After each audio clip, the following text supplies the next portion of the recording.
para satisfacer el presupuesto económico, que es la herramienta. El presupuesto financiero es un instrumento obligatorio que fijan para un determinado periodo los gastos a efectuar con los fondos del Tesoro Público y evalúa el producido de las fuentes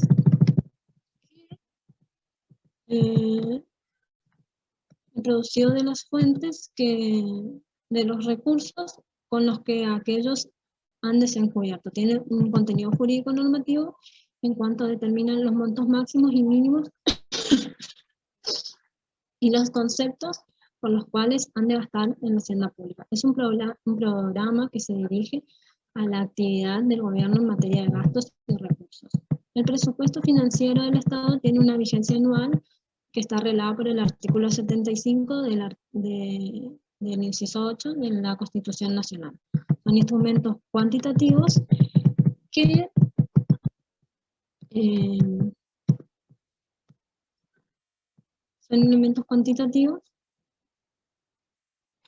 expresados en moneda local. El plan económico es de índole más general, no solo autoriza los gastos de la hacienda del Estado, sino que también intenta regular la economía nacional, abarca todos los aspectos y ordena los programas de acción. Perdón, profe, estoy un poco descompuesto. Y los programas de acción tanto particulares como de ente estatal. La reunión de todos los programas reactivos a la marcha de una sociedad. El plan económico del gobierno busca realizar las políticas coyuntura para los cuales trata de medir el ciclo económico. Comprende un periodo de 4 a 5 años y son generalmente cualitativos, aunque a veces se añadan cifras. Después tengo los 5 caracteres que tiene el presupuesto. Es que es un acto administrativo legislativo con fuerza de ley, es una autorización del Poder Legislativo al Poder Ejecutivo para efectuar los gastos y es limitativo en conceptos y en montos a gastar, y es un acto periódico, contiene una estimación de recursos del ejercicio.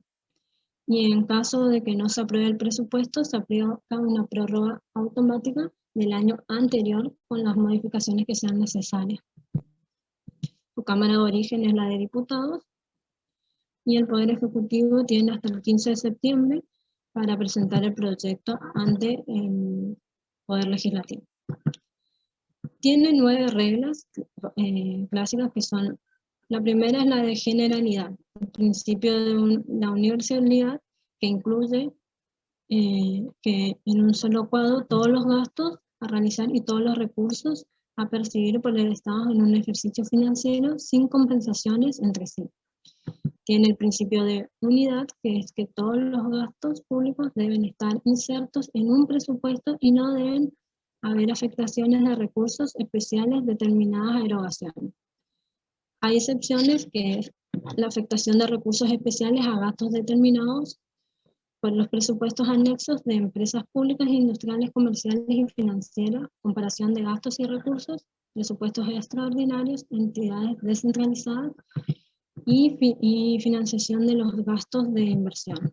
La segunda regla es la de anualidad, que es justamente que la periodicidad del presupuesto es la esencia del instrumento de control preventivo y tiene diferentes alcances según se refiere a gastos o a los recursos. Tiene fundamentos económicos e institucionales. Está la regla de la precedencia, que es la autorización preventiva de los gastos a realizar durante el ejercicio financiero extraño, además de una facultad, es un acto obligatorio del Poder Legislativo. La falta de votación del presupuesto recibe distintas soluciones. Por ejemplo, la prórroga automática del presupuesto del ejercicio anterior, aprobación tácita del proyecto de presupuesto, autorización temporaria de gastos. La regla número 3 sería la del equilibrio, que es la de los ingresos y egresos públicos deben igualarse tanto en presupuesto preventivo como en la cuenta de inversión. Propone crear fondos de reserva para cubrir gastos autorizados por leyes especiales y ordena las leyes especiales sobre los créditos adicionales de la fuente de los recursos.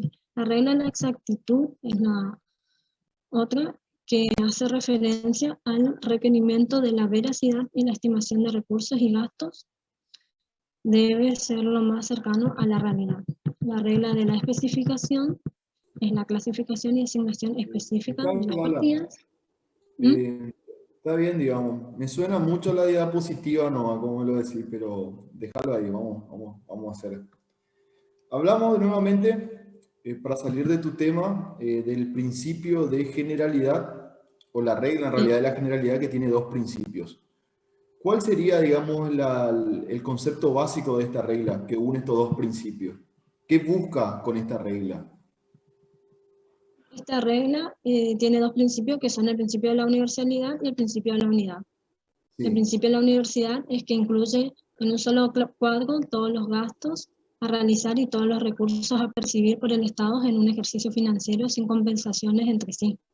perfecto. Dame un ejemplo de eso. ¿Cómo sería?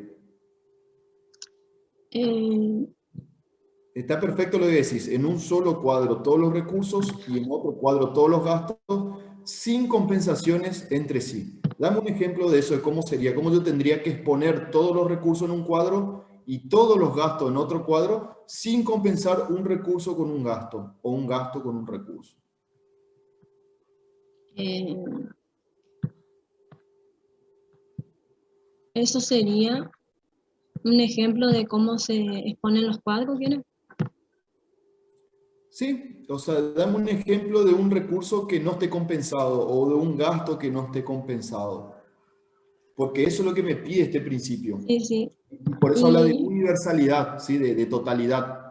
¿Sí? Me sí, sí. pide que yo exponga dentro del presupuesto todos los recursos a ser recaudados y todos los gastos a ser efectuados en el mismo periodo sin que haya compensación entre recursos y gastos.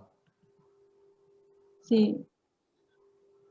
Y sería,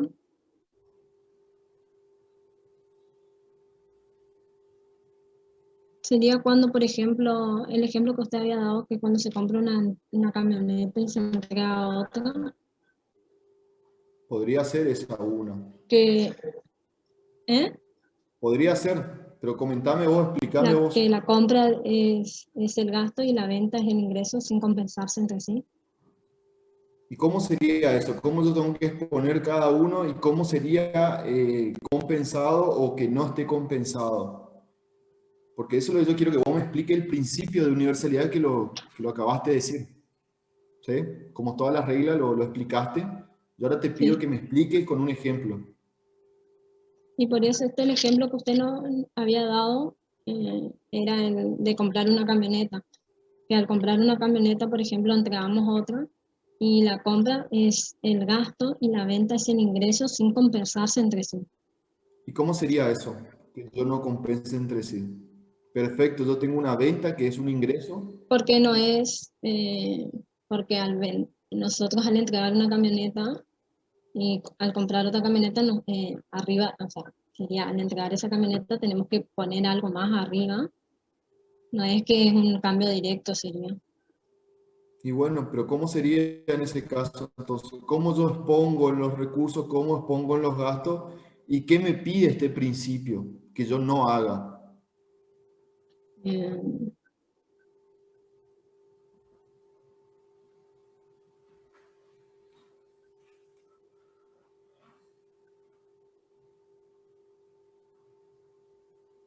que no, sería que no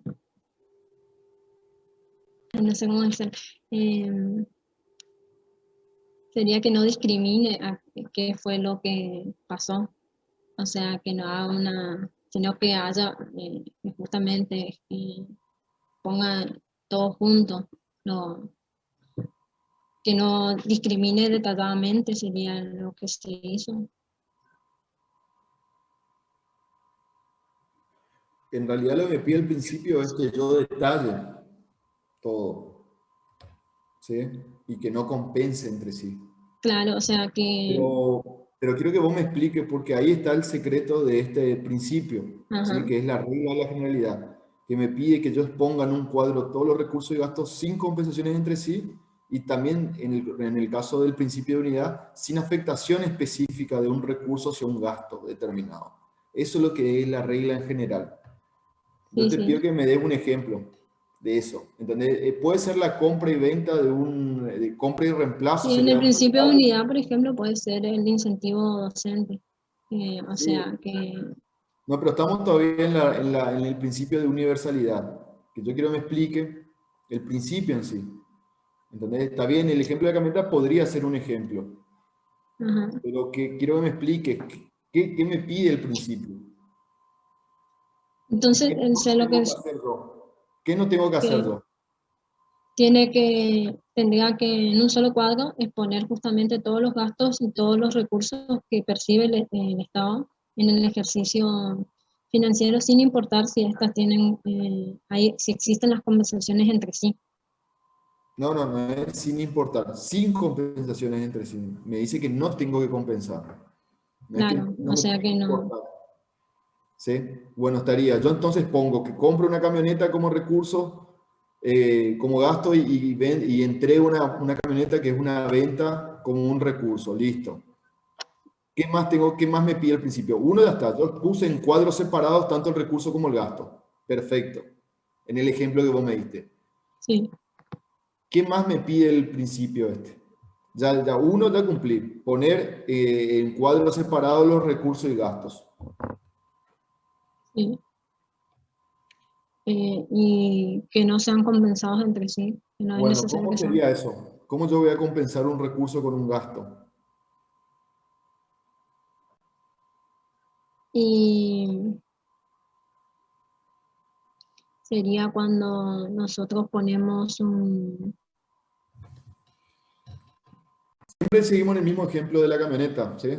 Sí, sí. Y sería cuando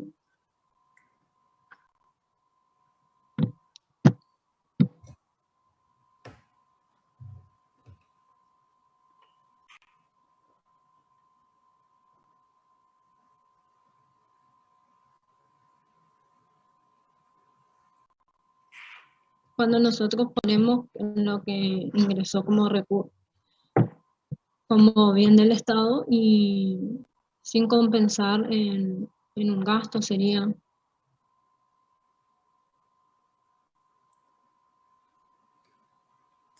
Y no, no sería así, porque lo que pide el principio es eso, que yo ponga en cuadros separados por los montos globales, el, tanto los recursos y gastos y no lo compense. Entonces, en el caso de la ujú, camioneta sería, yo vendo la camioneta a un precio, sería como un recurso, el monto global. En el gasto pongo el precio que yo pienso pagar. Acordate que es un presupuesto, es a futuro, es una previsión, ¿sí? sí, sí.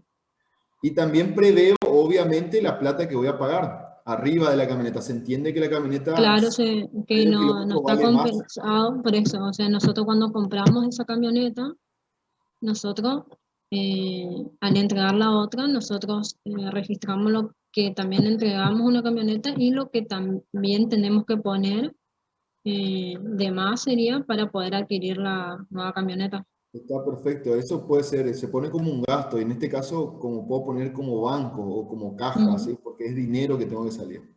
Perfecto. Pero ¿qué me pide el principio? Esto ya está. Yo pongo los montos globales de las cuentas o las partidas que voy a utilizar del presupuesto para entregar esta camioneta y sacar una nueva y pagar la diferencia. ¿A qué hace sí. referencia que no compense el gasto con el recurso? Que esa es mi pregunta. ¿Cómo sería si yo compenso en el presupuesto? Lo que recién hablamos es poner en montos globales, Sí, tanto o los sea que recursos y no hay gastos. afectaciones a un gasto específico, sería. Siempre hay afectación específica del presupuesto de eso. Eso ustedes lo estudiaron en el práctico. Todo el Ujú, gasto tiene una imputación presupuestaria y una afectación del gasto y tiene varias etapas inclusive, hasta que el gasto, digamos, se consume el crédito y posteriormente se paga, que es la salida del dinero, la salida financiera. Pero ¿a qué hace referencia que no compense entre sí un recurso y un gasto? ¿Qué sería un compensado? Dame dentro del mismo ejemplo que venimos dando. Recién expusimos cómo es hacerlo en forma separada en montos globales. ¿Sí? sí. ¿Cómo sería ahora compensar, que es lo que me pide al principio que no lo haga? Y compensar sería cuando nosotros eh, compráramos directamente, o sea, eh, lo que nos dan por la camioneta, ocupáramos solamente eso para comprar la nueva camioneta. O sea que ya quede directamente saldado. Estamos hablando del presupuesto, estamos hablando de regla del presupuesto. ¿Qué tendría que ir en el presupuesto entonces? Yo estoy armando el presupuesto para el año que viene, ¿sí? Para el 2022. Tengo que entregar una camioneta, comprar otra y pagar la diferencia. ¿Qué pondría yo en el presupuesto entonces? En el caso si estoy compensando. Y pondría como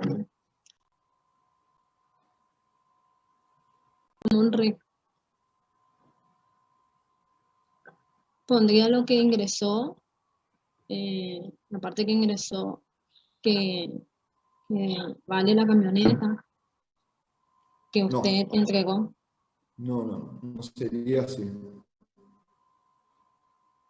Eso es lo que hablamos recién, cuando vos, que el principio de universalidad me pide eso, que exponga montos globales todos los recursos y gastos sin compensarlos.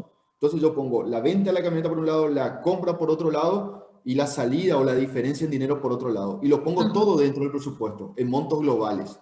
¿A cuánto lo pienso vender? ¿A cuánto lo pienso comprar? Y el dinero que necesito pagar para pagar la diferencia de modelo sería en este caso, o entre el viejo y el nuevo. Yo te estoy preguntando cómo yo expondría en el presupuesto cuando está compensado. ¿Qué es lo que busca el principio que no lo haga? ¿Cómo yo pondría un monto compensado directamente? En este caso que vos diste que es el de la camioneta y hay 10.000 casos, pero ponele este caso puntual. Y que no especifiquemos. Bueno, pero eso explícamelo vos cómo harías, ¿entendés? Porque ese es el principio. Una cosa es leer, así como hiciste vos, ¿sí? Otra cosa es entender y yo quiero que me expliques ahora lo que vos me dijiste. No, y yo por eso, yo lo entendí así por los audios que yo escuché de sus clases. No, yo el caso de este puntual lo explico bien. Si escuchaste el audio y la clase grabada que está en el aula virtual, es así lo que yo te estoy preguntando. Sí, sí. Por eso leo lo que yo recuerdo era del ejemplo, era que hablaba solamente de la compra y venta y que la compra sería un gasto y que la venta sería el ingreso sin compensarse entre sí. Eso es lo que me acuerdo que... Perfecto, eso está así, pero ¿cuál sería compensar entre sí entonces?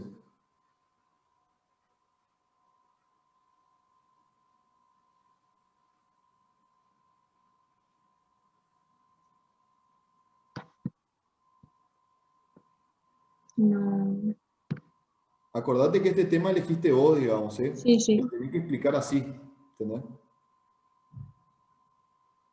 Y sería exponiendo que la compra sería un gasto y que la venta es el ingreso. ¿Es un ingreso sería? No, si está compensado, no. Eso sería en el caso puntual de si yo expongo tanto la compra como un gasto y la venta como un recurso, ahí estaría cumpliendo el principio de universalidad, porque no estaría compensando, ¿sí? Estaría exponiendo con montos globales tanto el recurso y el gasto en una operación, ¿sí? Inclusive, por eso te dije, inclusive la salida de dinero que va a haber también, yo lo expongo dentro del presupuesto. Yo cuando armo el presupuesto el año que viene pongo venta de rodados como recurso. Y después voy y pongo compra de rodados, ¿sí? El inciso 4 voy y busco, yo qué sé, maquinaria y equipo y pongo el gasto en la camioneta nueva y también en caja y banco pongo presupuesto, obviamente, la salida de dinero para esta compra. Eso es lo que me pide y es lo que yo tengo que hacer en el presupuesto. Lo que yo te estoy preguntando es cómo sería el caso inverso cuando yo no cumplo el principio, que es cuando compenso. ¿Cómo yo pondría en el presupuesto? Esa es la pregunta.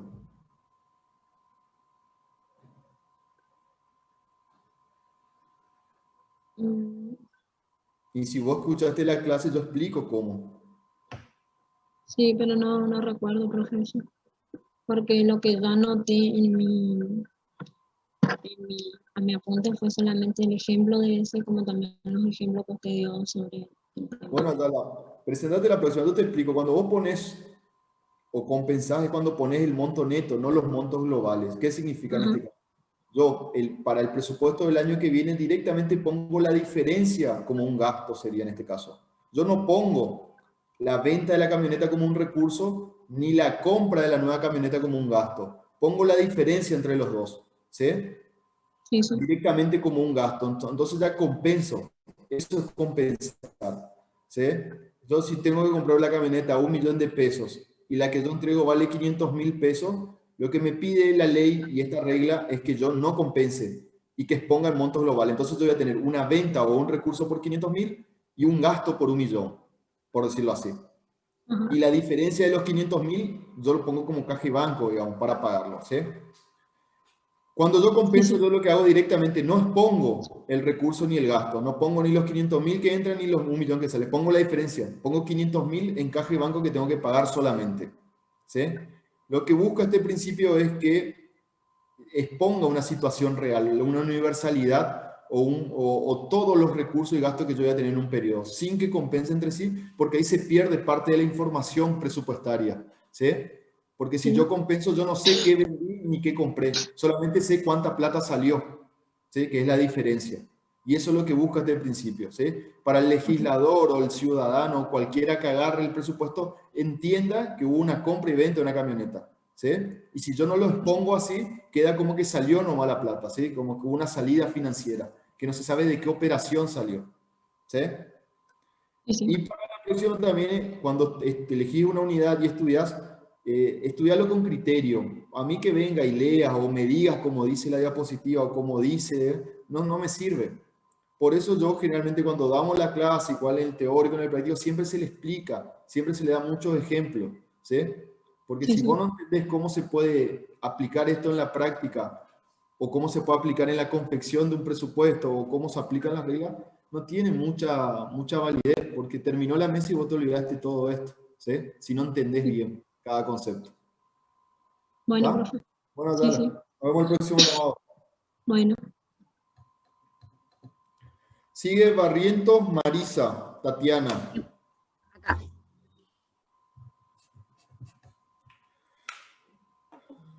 Yo soy especial, profe. Especial, bueno, Sí. dejemos de 8, pero sí, comenzar, entonces puede ser unidad número 10 o unidad número Unidad 11. 10. Perfecto. ¿Le muestro mi DNI? Sí, por favor. Un Ahí poco ve. más corto. Ahí está bien. Sí, está bien, ahí está. Ok. Bueno, la unidad 10. La hacienda pública, a fin de satisfacer las necesidades colectivas, necesita tener recursos. Para eso es necesario que lo haga de dos formas. Puede ser por lo que es a través de los tributos, por el imperio de su poder, o a través de la contratación.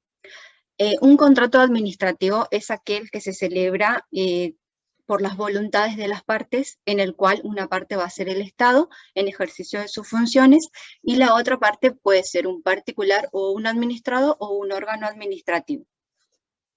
Los elementos que constituyen al contrato son, tenemos el sujeto, como dijimos, una parte es el Estado siempre, y las otras pueden ser un particular, un administrado o un organismo público.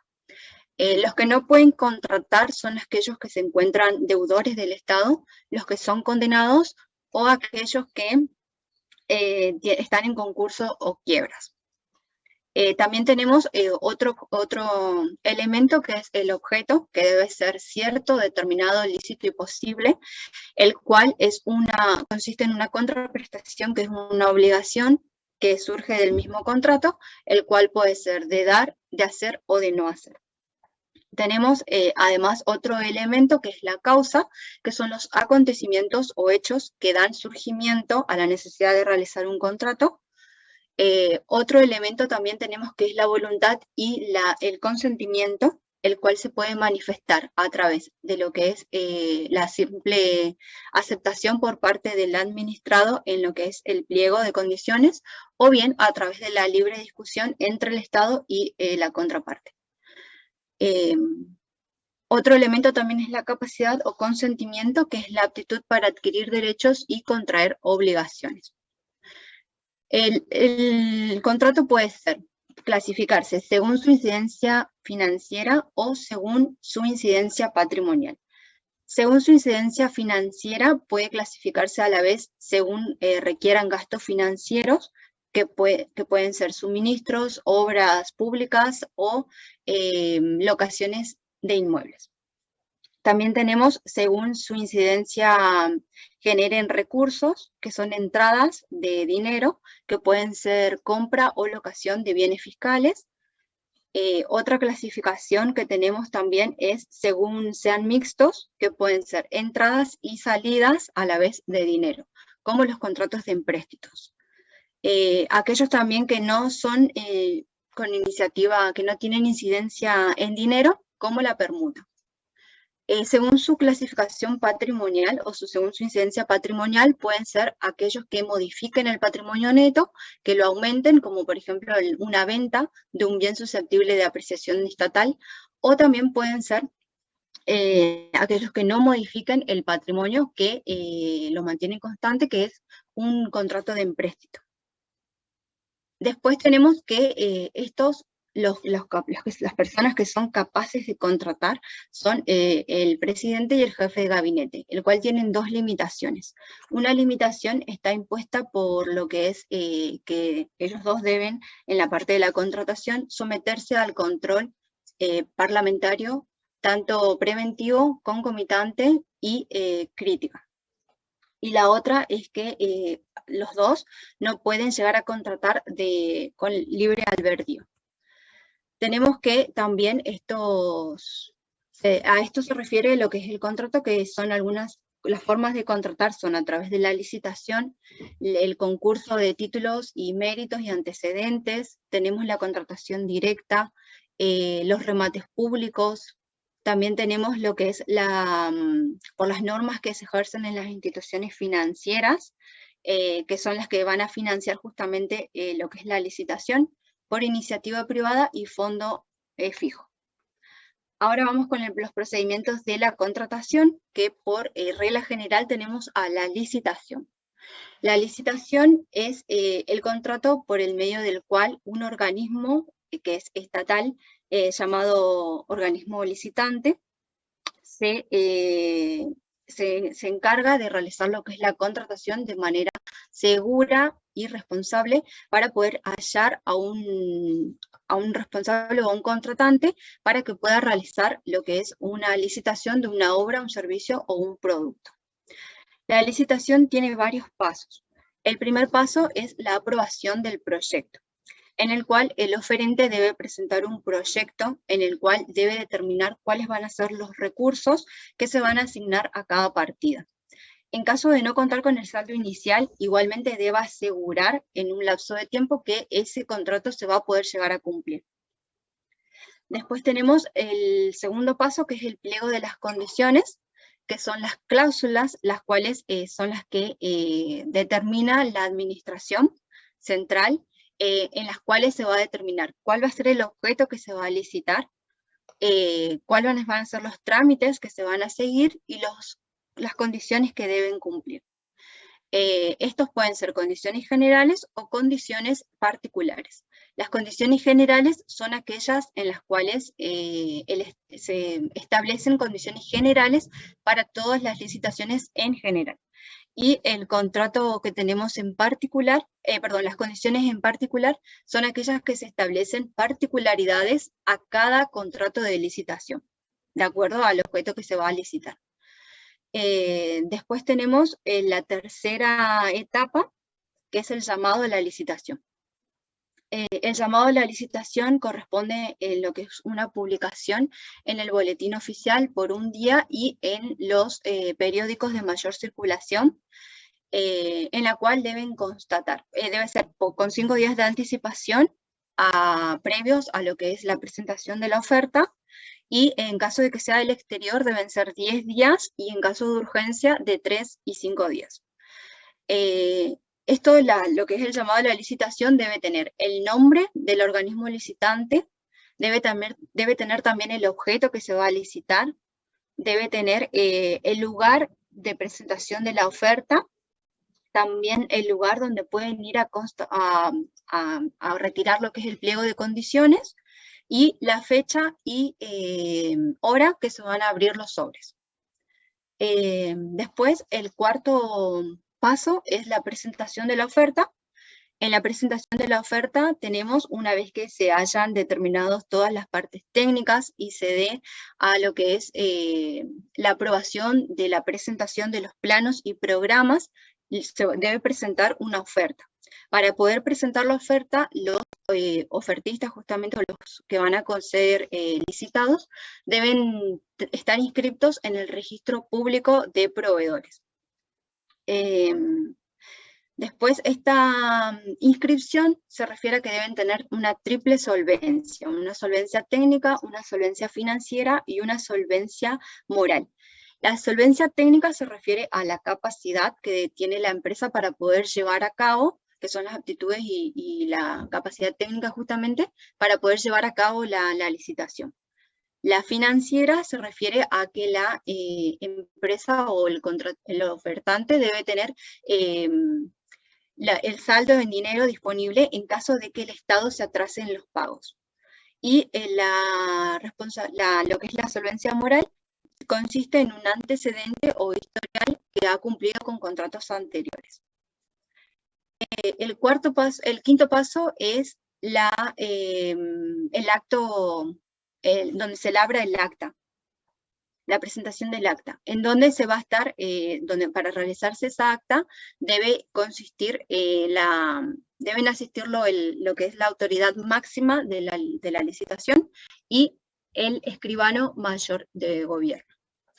Esta acta debe contener lo que es el nombre y el cargo de los funcionarios que van a participar. También debe contener lo que es el número, fecha y lugar de licitación, el monto mayor de la oferta,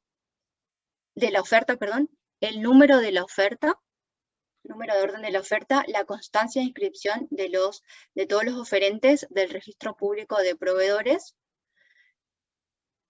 Y esto debe realizarse, una vez que se labra el acta, debe ser firmada tanto por los funcionarios como los oferentes o los interesados.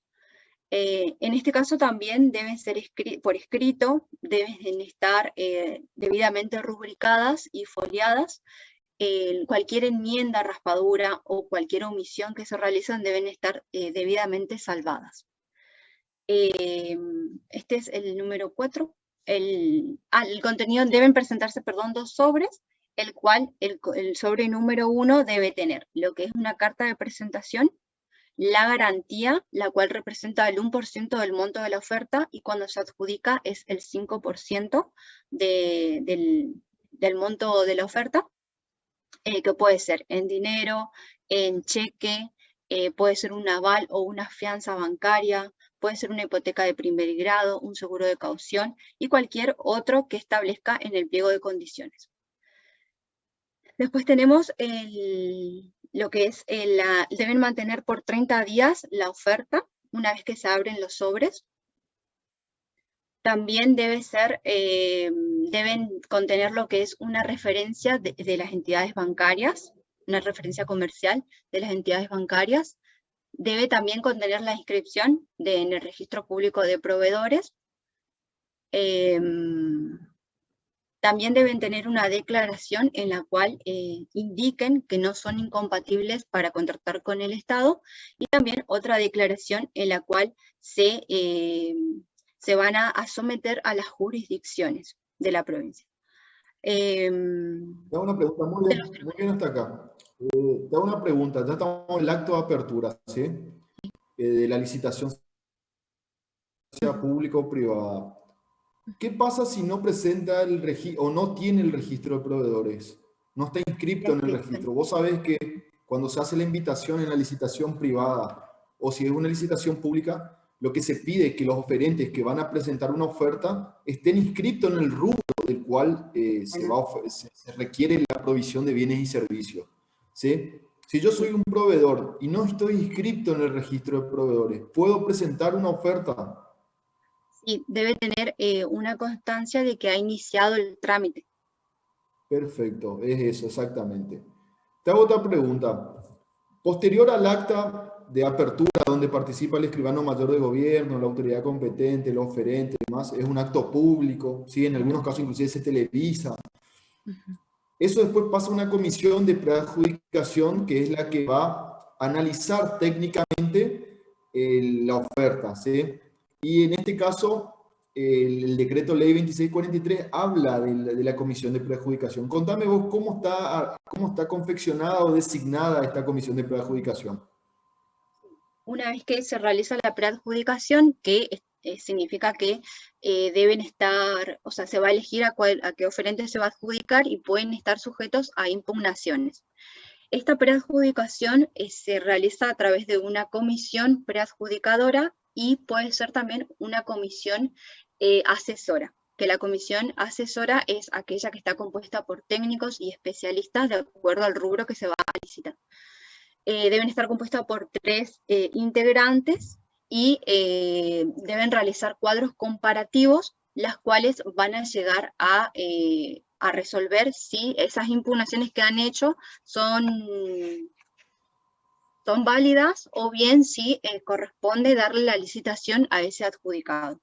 Te hago una Estos pregunta realizan... que Sí. por ahí no estoy entendiendo. La comisión de preadjudicación, ¿cuál sería entonces su misión? ¿Contestar las impugnaciones o hacer un análisis de las ofertas? Hacer un análisis de las ofertas. Ahí está.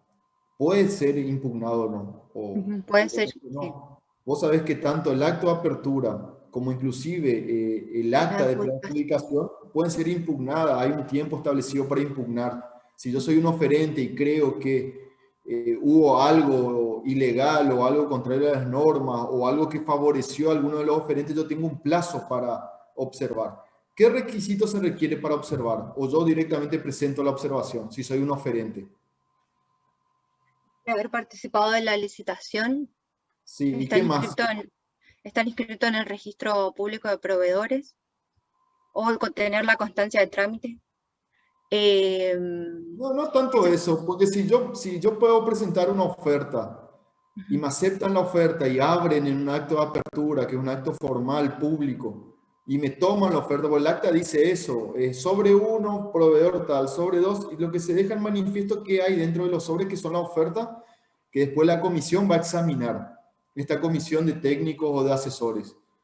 Pero yo puedo impugnar, por ejemplo, yo soy un oferente y veo que el otro oferente que está compitiendo conmigo, por ejemplo, no presenta el registro de proveedores, o no presenta el sellado de ley, o no presenta la garantía.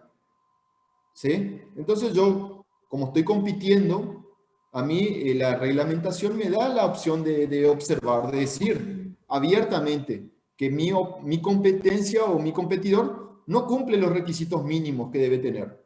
Y por darte un ejemplo, pero ¿qué me pide a mí? Y esto está en el decreto ley 2643 para impugnar, o cualquiera puede impugnar si quiere.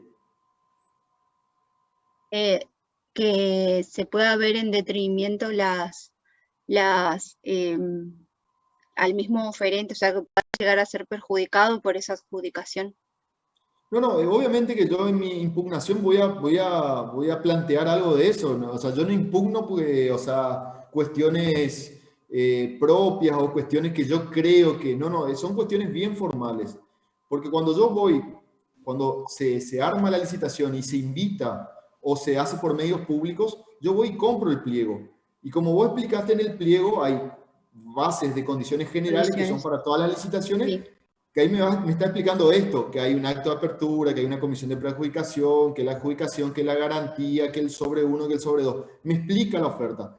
Y después están las condiciones particulares, que es el objeto, el presupuesto, la fecha de apertura, la fecha de compra de pliego, o sea, cuestiones particulares de esta licitación. El decreto ley o la reglamentación, porque es la ley 1180 también, me da la posibilidad de impugnar desde el acto de apertura. Yo como oferente, yo presento una oferta y me da, en varias instancias yo puedo ir impugnando el proceso de selección. Porque a la larga lo que se busca eso es elegir el co-contratante del Estado o quién va a contratar con el Estado. ¿Sí?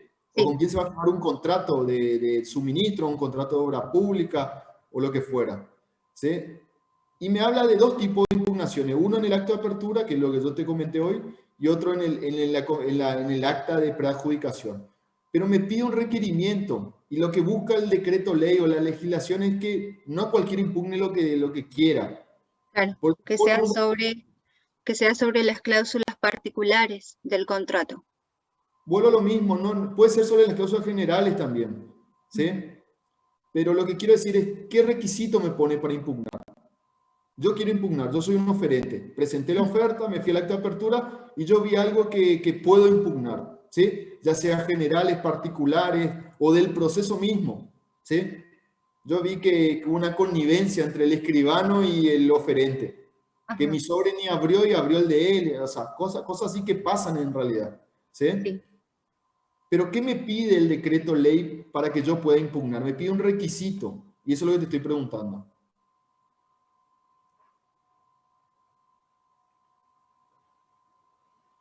Y lo que buscan es que el proceso no sea tan engorroso, que todo el mundo impugne. Claro, Yo te impugno, vos me impugnás a mí, todos nos que sea impugnamos y flexible.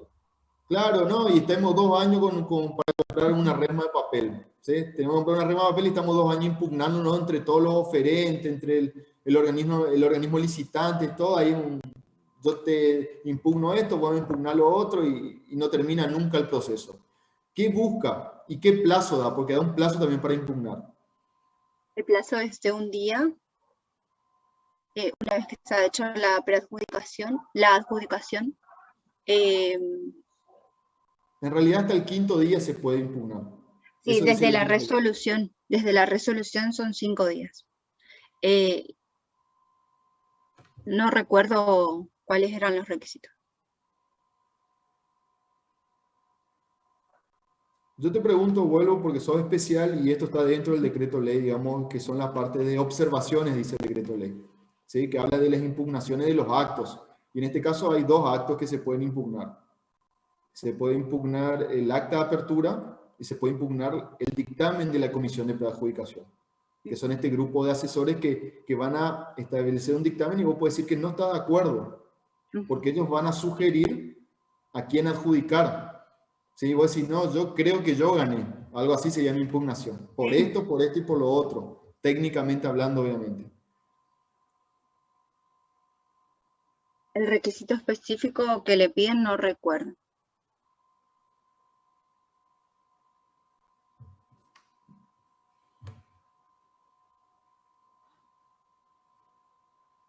No tenés, pero no. Porque si no, es un tema puntual del proceso de licitación. ¿Sí? Vos tenés la venta de pliego, el acto de apertura, comisión de preadjudicación, adjudicación. Y entre eso están las impugnaciones que yo te comenté. Y después ya se firma el contrato, digamos. Sí, ¿Sí? sí, esto sí recuerdo. Recuerdo que se firma el contrato, o sea que es la preadjudicación, y una vez que se adjudica, ahí sí lo que hace es anunciar quién es el oferente por 2 días en el local del ganador, y bueno, después están las impugnaciones, como había dicho, que sí puede ser durante 5 días después de la resolución. Y no te acordás del requisito, porque es fundamental el requisito. Y lo que busca el requisito es exactamente esto, que el que hace una impugnación y cree que lo están afectando en su oferta y en el aspecto económico, eh, con ese requisito como que avala, digamos, la impugnación. Y lo que busca es eso, que no cualquiera impugne. ¿Sí? Porque si no vamos a impugnar todo, ¿viste? El día, la fecha, el sobre, los requisitos, todo. Yo voy a impugnar si pierdo, obviamente. Si gano no voy a decir nada, pero si pierdo voy a impugnar todo. Lo que busca el decreto ley exactamente es eso, que no todo el mundo impugne todo. Puede ser que haya puesto la garantía, que haya concretado la garantía, que tenga un detrimento económico. Está relacionado a eso, la impugnación.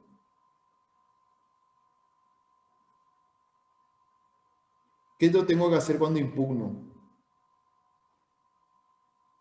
¿Sí? Yo presento una nota, pues tiene que ser por escrito, exponiendo la situación que yo creo que es contraria a las normas o al procedimiento establecido por la reglamentación. Pero para impugnar y que sea válido la impugnación, tiene que estar dentro de los 5 días, tiene que ser por escrito y tiene que tener este requisito también que yo te estoy diciendo.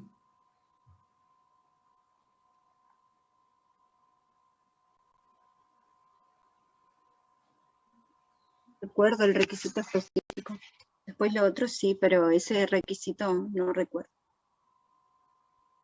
Bueno, el tema es que me lo tenés que decir, bueno, podemos continuar porque vos sos especial, video. Y esto es parte del proceso de licitación que vos estás explicando, que está dentro del decreto ley 2643.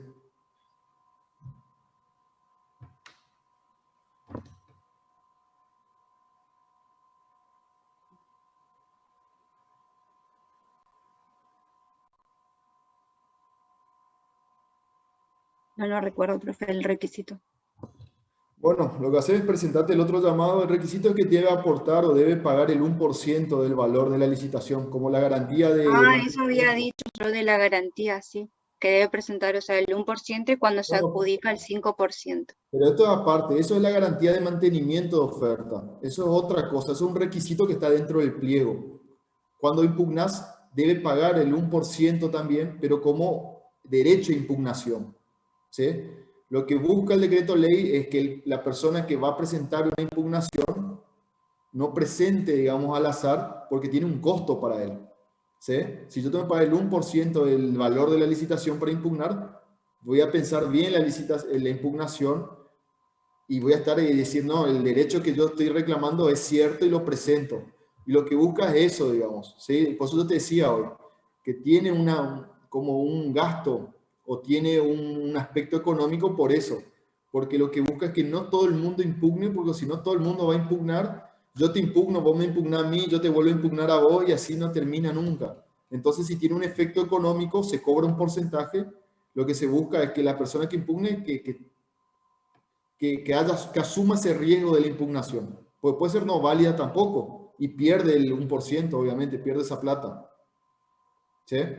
Sí, por eso le había dicho que, o sea, que concrete la garantía, en este caso es del 1%, ¿no? Pero no, vuelvo a lo mismo, esto no estamos hablando de garantía. No No, es no, una, no, sí, le pregunto es un de que ponga el derecho, 1% de él. esto es como un derecho para impugnar. Yo pago y tengo derecho a impugnar y a presentar mi impugnación. Si no pago, obviamente no me van a tomar la impugnación. ¿Sí? Bueno, presentate el próximo llamado, vos sos especial, sí que para sacarte una buena nota. ¿Sí? Y Sí, cuando profe. estudies, igual está en el aula virtual todos los contenidos, está el decreto de ley también. Sí. Esto es un proceso, en el caso de la licitación, ¿sí? Que está bien definido en el decreto de ley, son del artículo 5 hasta el 99, es todo lo que es licitación.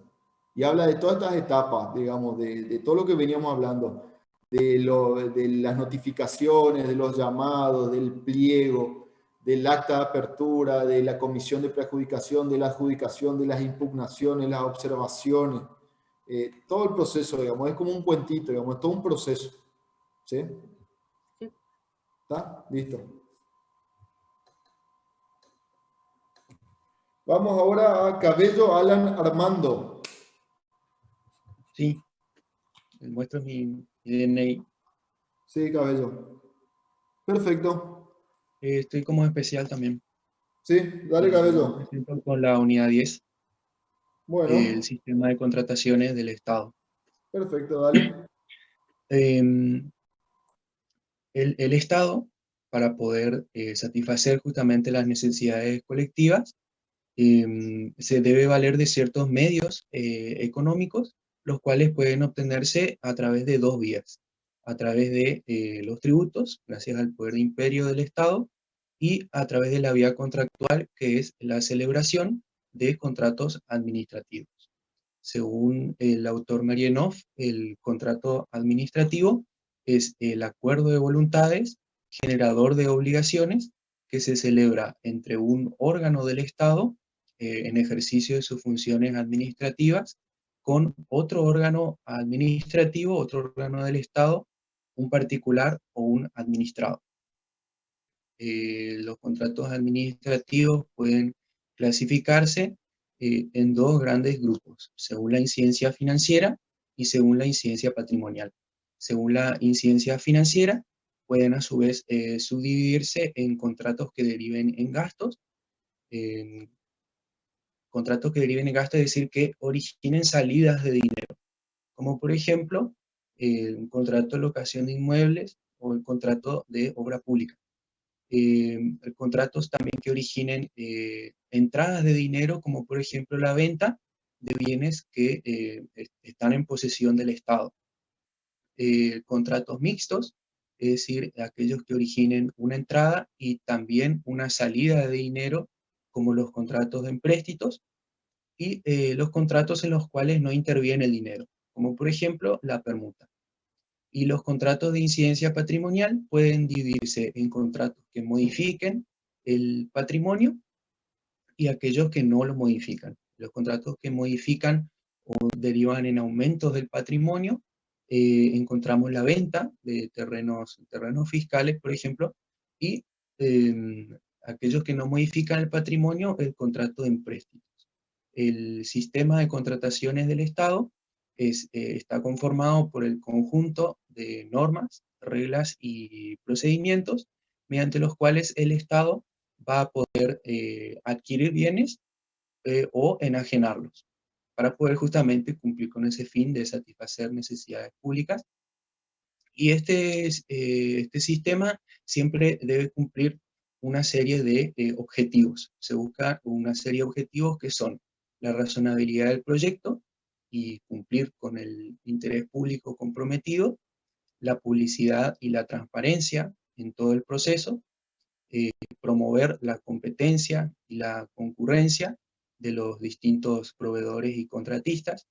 Después también encontramos la flexibilidad en los procedimientos, es decir, no caer en la burocracia excesiva, la igualdad entre los oferentes, la eficacia, eficiencia y economicidad, es decir, no elegir aquella propuesta que resulte siempre la más barata, sino que elegir aquella que más le convenga al Estado y que haya una correlación o un equilibrio entre los plazos, la calidad y los costos.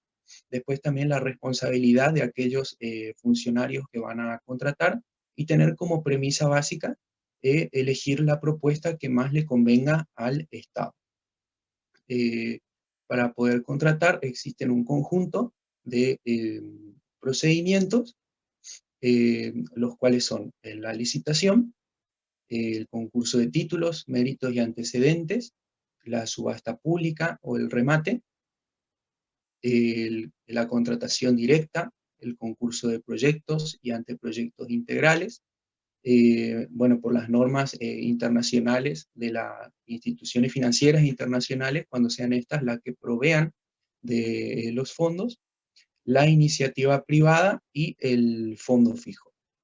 Por regla general, entonces siempre se busca que se realice la contratación mediante licitación. La licitación puede ser pública o privada. La licitación pública es aquel procedimiento mediante el cual el Estado va a elegir a la otra parte o al co-contratante mediante una previa justificación de idoneidad o de solvencia moral, técnica y financiera, para así realizar una obra, un servicio o un producto.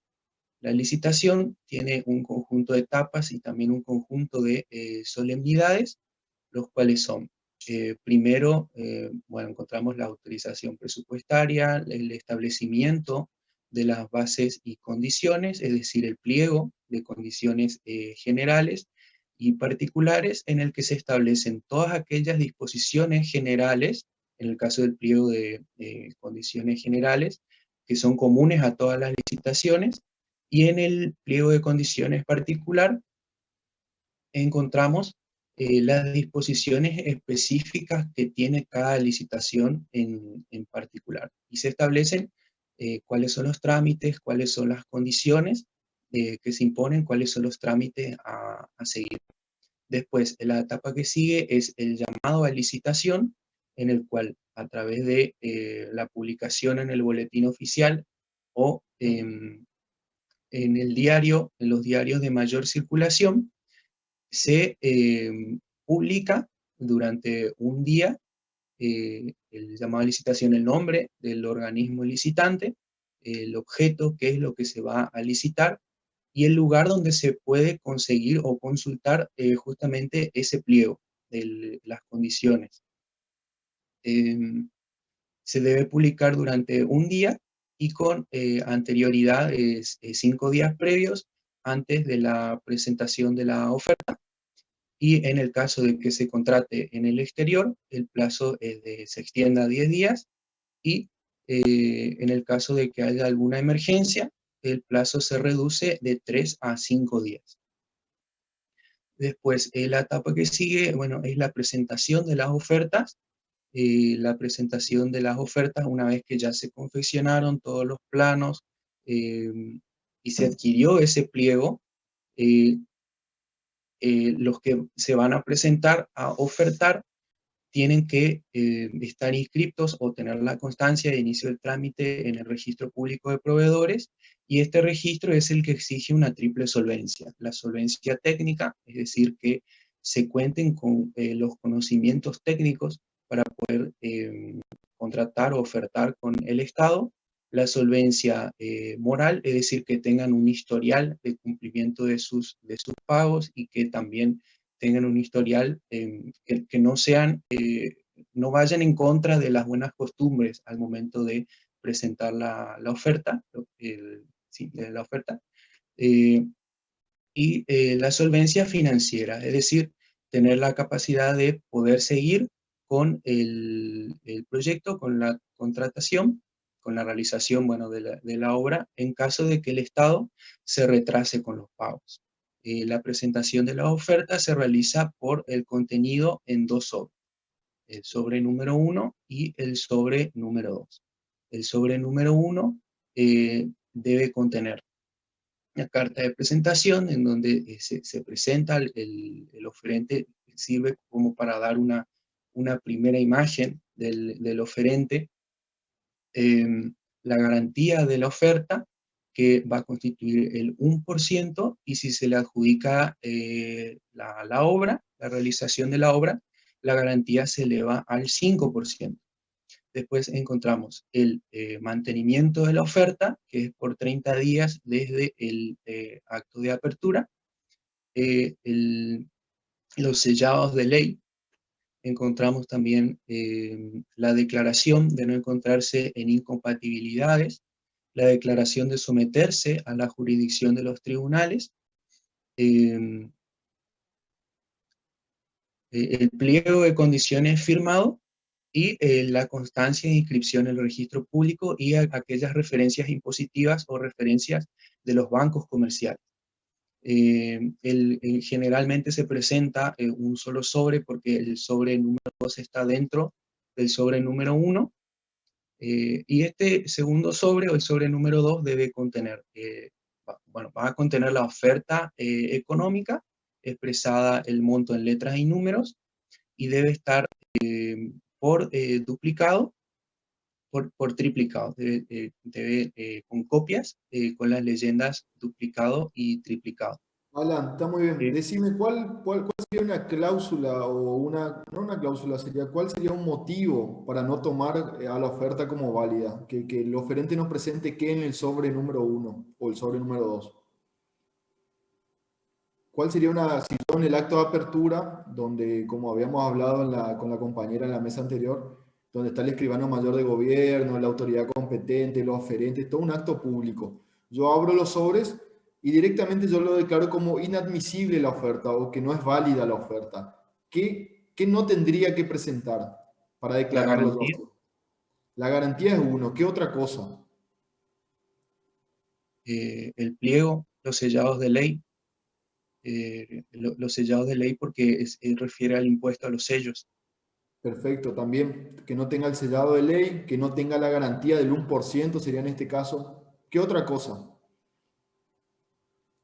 El decreto Eh, ley enumera varios, nombrame algunos, digamos. Está bien lo que me dice, la garantía, el sellado de ley y el pliego, con el pliego firmado o conformado es una. el mantenimiento de la oferta, es decir, que no... eh,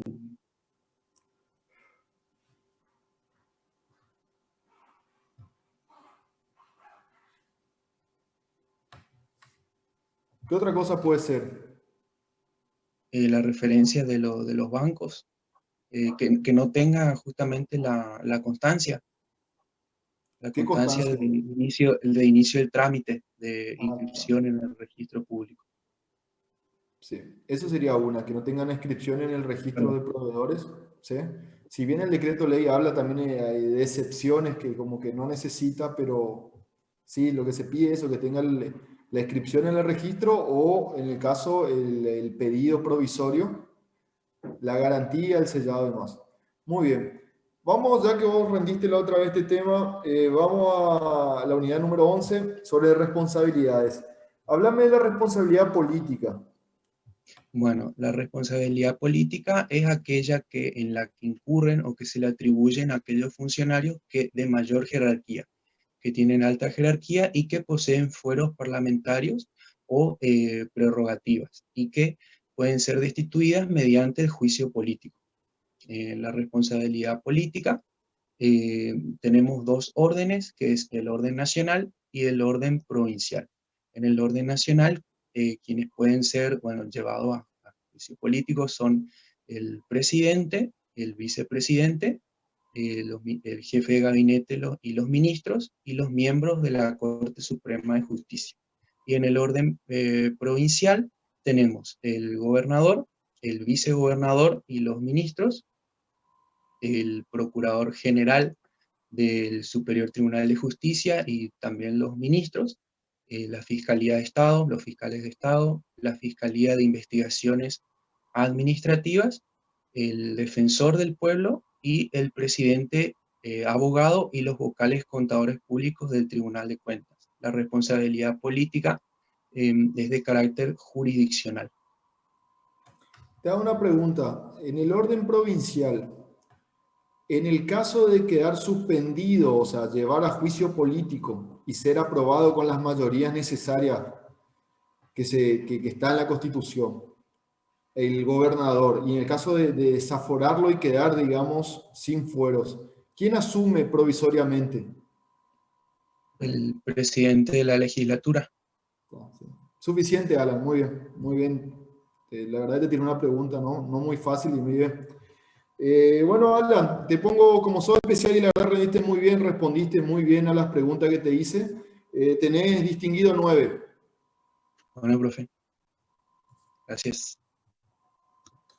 ¿Puedo seguir escuchando? Sí, sí, perfectamente.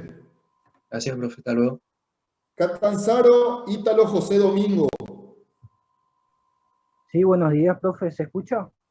Sí, necesito imagen. Ok. Estoy desde dos dispositivos por el problema de mi micrófono de la computadora. Que en uno de los dos dispositivos se vea suficiente. Ahí está, ahí te veo. Perfecto, profe. Bueno, ¿Arranco? sí, sí, sí, sí. Bueno, yo voy a arrancar con la unidad número 4, el presupuesto. Y primeramente voy a dar un concepto de la hacienda pública, que es el conjunto de bienes y personas, el conjunto coordinado y organizado de bienes y personas que están afincados o se encuentran dentro de un determinado territorio y que tienen el fin de la satisfacción de las necesidades colectivas. Es decir, prestar servicios que son considerados públicos para satisfacer necesidades que los propios individuos no pueden satisfacer justamente. Entonces, esta hacienda pública, para llevar a cabo esto, debe realizar debe llevar a cabo un plan financiero, ¿sí? Que le permita ver o evaluar cuáles van a ser las necesidades que se van a cubrir o se van a satisfacer durante un determinado periodo. Respecto al plan financiero, lo que se hace primeramente es se ve cuáles van a ser las necesidades que se van a cubrir para luego confrontar los gastos necesarios con los probables recursos que se pretende se van a recaudar durante un ejercicio o un periodo. Los recursos son justamente una estimación de lo que se prevé que se va a recaudar y se incorporan al plan financiero o, en su caso, el presupuesto, es solamente a los efectos de comparar o de confrontarse con los gastos para buscar el equilibrio entre ingresos y los gastos.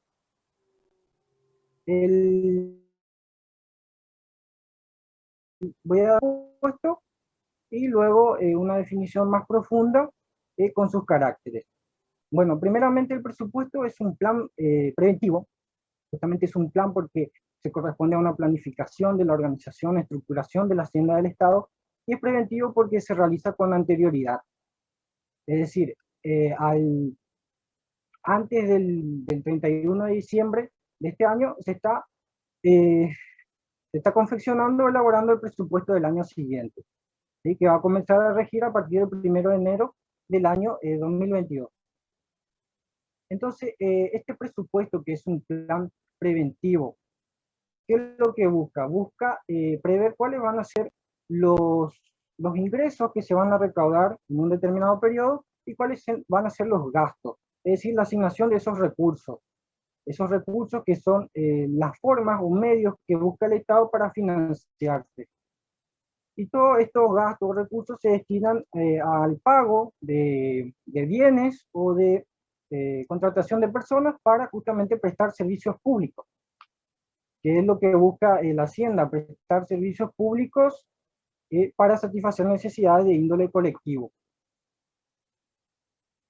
Con respecto esto todo sucede durante un periodo, durante un ejercicio económico que justamente, como dije, coincide con el año calendario. El presupuesto se inicia el 1 de enero y finaliza el 31 de diciembre de cada año. Ahora voy a pasar al concepto más profundo, digamos, y voy a detallar los caracteres del presupuesto. Bueno, el presupuesto se puede conceptualizar como un acto administrativo legislativo, ¿sí? En correspondencia a un cierto lapso, que lo que busca es prever cuáles van a ser los montos y los importes, o los conceptos o importes o montos de gastos que el poder administrador, que es el órgano directivo que tiene a su cargo la administración de la hacienda y que tiene a su cargo justamente la ejecución de este presupuesto, cómo va a efectuar estos gastos. Es decir, el poder o órgano volitivo dice, podrá o deberá. Podrá o deberá poner a cargo del Tesoro estos gastos o erogaciones que realiza.